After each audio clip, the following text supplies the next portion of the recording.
दोस्तों, मैं हूं अख्तर खान और आप देख रहे हैं सीबीसी न्यूज़ वायर। लव जिहाद, मुझे नहीं लगता कि अब कोई भी इस नाम से नावाकिफ होगा। वैसे तो इसका जन्म 2009 से हुआ था, लेकिन इसको दाना पानी, खून पानी और हरा भरा 2014 के बाद में किया गया। अभी फिर से सामने आया है। वजह है केरल के मुख्यमंत्री पिनराई विजयन की बेटी टी वीणा की शादी। बीते 15 जून को वीणा और मोहम्मद रियाज की शादी हुई और दोनों बंधन में बंधे।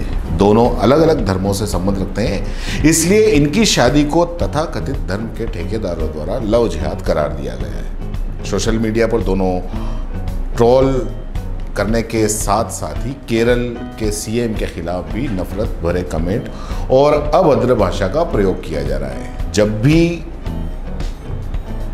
कोई महिला पितृसत्ता की खींची लकीर को पार करती है तो समाज और कट्टरपंथी विचारधारा उस पर धावा बोल देती है। टीवी की फेमस अदाकारा ऋचा सोनी ने लव जिहाद के जवाब में ये बात कही थी। लव जिहाद के शब्द पिछले 6 सालों में हर बार सुना जाता है। दो धर्म के युवक युवती हुए नहीं कि नाम दे दिया जाता है लव जिहाद या रिवर्स लव जिहाद। और मीडिया भी लव जिहाद की हकीकत को समझने के बावजूद नफरतों को बढ़ाने का काम करती है।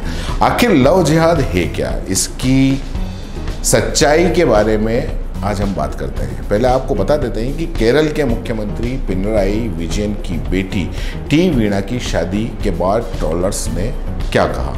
इंदु मक्कल कच्ची लिखते हैं कि पिनराई विजयन की बेटी टी वीणा DYFI के राष्ट्रीय अध्यक्ष से शादी कर रही है। लव जिहाद बहुत ऊपर है। डॉक्टर विजय सिंह के एक यूजर ने तो इसे गो हत्या और गो मांस भक्षण से भी जोड़ दिया। कनीम मोजी नाम के अकाउंट से भी कुछ ऐसा ही कहा गया। और लिंचड़ नाम के एक प्रोफाइल यूजर ने ट्विटर पर लिखा, मैरिज ऑफ द जिहादीज, यानी कि जिहादियों की शादी। और भी कई अनर्गल बातें लिखी जिनका उल्लेख करना मैं यहाँ पर उचित नहीं समझता। कौन है टी वीणा और मोहम्मद रियाज? पहले इस बात को जान लेते हैं। टी वीणा की पहचान केरल के मुख्यमंत्री पिनराई विजयन की बेटी होने तक ही सीमित नहीं है। वीणा पेशे से एक सॉफ्टवेयर इंजीनियर रह चुकी है, टेक विशेषज्ञ है। फिलहाल एक्सोलॉजी नाम का स्टार्टअप चलाती है। वीणा की पहली शादी तिरुवनंतपुरम में हुई थी। वो पेशे से एक वकील है, सुनीश, जिनके साथ में हुई थी। इस शादी से वीणा को 10 साल का बेटा भी है जिसका नाम ईशान है। अगर वहीं बात मोहम्मद रियाज की करें तो वो स्कूल कॉलेज के ज़माने से छात्र राजनीति में हैं, सक्रिय हैं। पहले CPM का youth wing democratic youth federation of यानी कि DYFI के महासचिव बने। इसके बाद फरवरी 2017 में उन्हें अध्यक्ष बनाया गया। साल 2009 में CPM की टिकट पर रियाज कोझिकोड से लोकसभा चुनाव भी लड़ चुके हैं। इसके अलावा रियाज दक्षिण भारत में विरोध प्रदर्शनों का जाना माना चेहरा भी है। और नागरिकता संशोधन कानून है, उसके खिलाफ भी इसी साल 6 जनवरी को रियाज ने उनके संगठन ने करीब 1 लाख लोगों की रैली निकाल कर इकट्ठा किया था और कालीकट समुद्री तट पर बड़ा विरोध प्रदर्शन किया था। NDA सरकार के खिलाफ दक्षिण भारत में विरोध प्रदर्शनों की अगुवाई कर चुके हैं। कुल मिलाकर देखें तो वीणा और रियाज दोनों ने कट्टरपंथियों को लगातार चुनौती दी है, जिसके जवाब में अब लव जिहाद का एंगल लाया जा रहा है। अब बात करते हैं कि क्या है कथित लव जिहाद। हम सभी अक्सर टीवी पर बार लव जिहाद की बात सुनते हैं। खबरों के ज़रिए हमारे दिलो दिमाग में एक ऐसी पिक्चर बनाई जाती है जिसमें लगता है कि 2 अलग अलग समुदाय के लोग प्यार में एक दूसरे से शादी नहीं करते, बल्कि किसी एक धर्म को बर्बाद करने के मकसद से शादी रचते हैं। यह शब्द ज़्यादातर मुस्लिम लड़कों और हिंदू लड़कियों के संबंध में इस्तेमाल किया जाता है। इसमें जबरन धर्मांतरण की बातें भी कही जाती हैं। लव जिहाद के नाम पर प्रताड़ना झेल चुकी ऋचा सोनी कहती हैं, मैं एक हिंदू महिला हूँ जिससे एक मुसलमान पुरुष से शादी की, लेकिन वो चीज़ सबसे ज़्यादा ज़रूरी थी। धर्म से बढ़कर वो था प्यार, जिसमें हमें एक किया। हमने सोचा कि बस यही काफ़ी है। मेरे अपनों ने मेरा साथ दिया, मेरा अच्छा चाहा, लेकिन मुझे नहीं पता था कि मुझे इतनी नफरत और ट्रॉल्स का सामना करना पड़ेगा, सिर्फ इसलिए क्योंकि मैंने एक मुसलमान से शादी की। क्या पितृसत्ता की देन है लव जिहाद? अंतरधार्मिक विवाह यानी दूसरे धर्म के लड़के से शादी को लव जिहाद बताना पितृसत्तात्मक समाज की सोच है। एक ऐसी सोच जिसमें लड़कियों को ना समझ और अबला सोचा जाता है। वे अपनी मर्जी और अपनी पसंद का जीवन साथी नहीं चुन सकती, जबकि कानून ये हर बालिग लड़की का अधिकार है। कानूनन समाज में लड़कियों को शुरू से ही दबाकर रखने की एक कोशिश की गई है। उसे क्या करना है, क्या पहनना है, किससे शादी करनी है, ये सब वो खुद तय नहीं कर सकती, उसके घर में पुरुष तय करते हैं। ऐसे में जब कोई लड़की लव मैरिज कर ले, वो भी दूसरे धर्म में, तो ये बड़ी बात हो जाती है, क्योंकि वो इस पितृसत्ता के बंधनों को चुनौती दे रही है। हमारा संविधान हमें वो सारे हक देता है जो पुरुषों को मिले हुए हैं। ऐसे में कोई पुरुष या ऐसे में कोई हमारे लिए फैसले कैसे ले सकता है? यह कहना है महिलाओं के अधिकारों की आवाज बुलंद करने वाली कमला भसीन का। उनका कहना है कि लव जिहाद की व्यवस्था सिर्फ नफरत और पितृसत्ता की सोच पर टिकी हुई है, जो लड़कियों को अपने हिसाब से कंट्रोल करना चाहती है। उनके अनुसार औरतें बेवकूफ़ हैं और आसानी से मर्दों के जाल में फंस जाती हैं। लेकिन अब लड़कियां आगे बढ़ रही हैं और अपने लिए खुद फैसले ले रही हैं। मुझे उम्मीद है कि अब हम खुद को और दूसरों के हाथों नियंत्रण होने नहीं देंगे। हमारी स्वतंत्रता एक बेहतर समाज के लिए जरूरी है। हमारी स्वतंत्रता एक बेहतर समाज के लिए जरूरी है। धार्मिक उन्माद फैलाने का हथियार है लव जिहाद। लव जिहाद का इस्तेमाल ज्यादातर समाज में दो धर्मों के बीच नफरत फैलाने के मकसद से होता है। तथाकथित जिहाद को रोकने के लिए कट्टरवादी संगठन आए दिन समुदाय विशेष के खिलाफ जहर उगलते रहते हैं। शोषण से बचाने के नाम पर औरतों को किसी भी दूसरे समुदाय से के मर्दों से शादी की इजाज़त नहीं दी जाती है। एक हिंदू लड़की से शादी करने वाले मोहम्मद अकरम कहते हैं, मैंने और नेहा, उनकी पत्नी का नाम है, कि जब शादी का फैसला कर लिया तो हमने सिर्फ अपनी दोस्ती और प्यार के बारे में सोचा।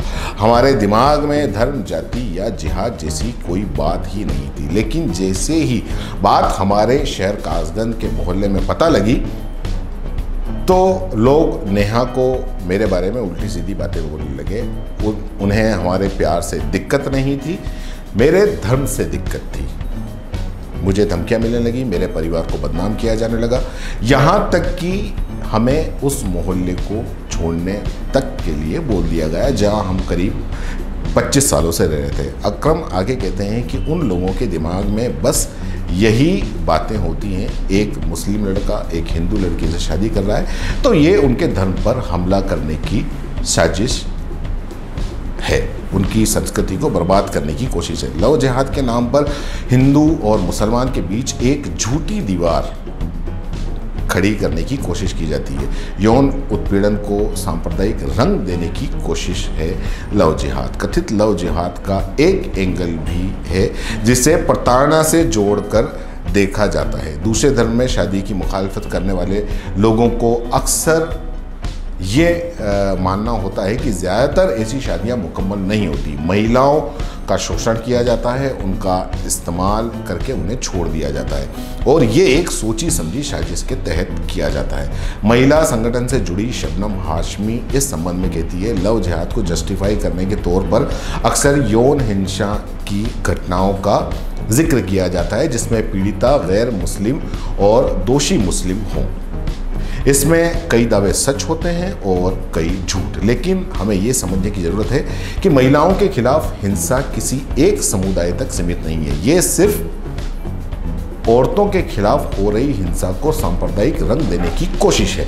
प्यार और स्वेच्छा से बने रिश्तों की तुलना ऐसी घटनाओं से करना कतई उचित नहीं है। अब आते हैं असल बात पर कि आखिर लव जिहाद आया कहाँ से और लव जिहाद का कॉन्सेप्ट कहाँ से आया। आज से 10 साल पहले की अगर बात करें तो शायद है कि कोई इस नाम को जानता नहीं था। जानकारी के मुताबिक लव जिहाद पहली बार 2009 में सुर्खियों में आया। दावा किया गया कि केरल और कर्नाटक के कई क्षेत्रों में गैर मुस्लिम औरतों को प्यार और शादी का झांसा देकर धर्मांतरित किया जा रहा है। इसके बाद कई छोटी बड़ी घटनाओं में इसका इस्तेमाल हुआ, लेकिन 2017 में हदिया अशोकन केस के दौरान इसका प्रयोग देश भर में फैल गया। केरल हाईकोर्ट ने पहले हदिया की शादी को धर्म परिवर्तन और दबाव के दावों के बीच मान्यता नहीं दी थी। ये केस काफ़ी लंबा चला था, जिसके काफ़ी रिपोर्ट आपको मिल जाएंगी। यहाँ तक कहा गया था कि इस शादी के पीछे आतंकी संगठन ISIS का हाथ है, लेकिन एक साल बाद 2018 में राष्ट्रीय अन्वेषण अभिकरण NIA ने बताया कि लव जिहाद जैसी कोई चीज़ नहीं है। लव जिहाद जैसी चीज़ होने के कोई ठोस सबूत नहीं है। ज़्यादातर हिंदू मुस्लिम विवाह औरत की रजामंदी, औरत की मर्जी और रजामंदी से होते हैं। इसके बाद केरल हाईकोर्ट ने भी स्वीकार किया कि हदिया ने स्वेच्छा से शादी की है और उनके विवाह को वैध भी घोषित किया गया। गौरतलब है कि आज भी कई news channel, national news channel हो चाहे लोकल न्यूज़ चैनल हो, खुलेआम इस शब्द का बिना किसी ठोस आधार के इस्तेमाल करने से कतराते नहीं हैं और बेधड़क इस्तेमाल करते हैं। वीणा और रियाज से पहले भी दूसरे धर्म में शादी करने वाले कई फिल्म कलाकारों, क्रिकेटरों, यहाँ तक कि IAS अफसरों को इसका निशाना बनाया गया है। धार्मिक कट्टरता से हार नहीं मानेंगे। अंत में फिर लौटते हैं रीचा पर। रीचा ने अपना जीवन साथी अपनी मर्जी से चुना, लेकिन तथाकथित धर्म के ठेकेदारों ने सोशल मीडिया पर इसे लव जिहाद करार दे दिया। रीचा ने हाल ही में इन सभी नफरत भरे अभद्र कमेंट लिखने वाले अकाउंट्स के खिलाफ मुंबई पुलिस में रिपोर्ट भी दर्ज कराई। रीचा का कहना है कि उनकी शिक्षा ने कभी उन्हें धार्मिक कट्टरता और नफरत करना नहीं सिखाया। रीचा अपने पत्र में लिखती है, मैंने जो जातीय पितृसत्ता को एक अलग स्तर पर चुनौती दी है, एक मुसलमान से शादी करके, मैं जानती हूँ कि इस नफरत की जड़ महिला के जीवन और उसकी इच्छाओं को काबू करने की है। और जब महिला पितृसत्ता की खींची हुई लकीर को पार करती है तो समाज और कट्टरपंथी विचारधारा उन पर धावा बोलती है। वो कट्टरपंथ उन महिलाओं पर हमला करते हैं जो अपने विचार खुलकर व्यक्त करते हैं। लेकिन मैं चुप नहीं रहूंगी। मैं इस पितृसत्तात्मक और नारी द्वेष वाली सोच के खिलाफ बोलूंगी, जो एक आज़ाद खुद के फैसले लेने वाली और अपना जीवन अपनी इच्छा से जीने वाली महिला को बर्दाश्त नहीं कर सकते। एक ऐसी महिला जो समाज के पितृसत्तात्मक नियमों को नहीं मानती। जय हिंद, जय भारत। अगर आप YouTube पर देख रहे हैं तो CBC न्यूज़ वायर का चैनल सब्सक्राइब करिए, पास में दिख रहे बेल आइकन को भी दबाइए, ताकि जब भी हम आपके लिए कोई खबर, कोई जानकारी लेकर आएं तो सबसे पहले आपके पास नोटिफिकेशन पहुंचे। अगर आप Facebook पर देख रहे हैं तो CBC वायर का पेज लाइक करिए। अगर आप Instagram पर देख रहे हैं तो आप हमें फॉलो कर सकते हैं।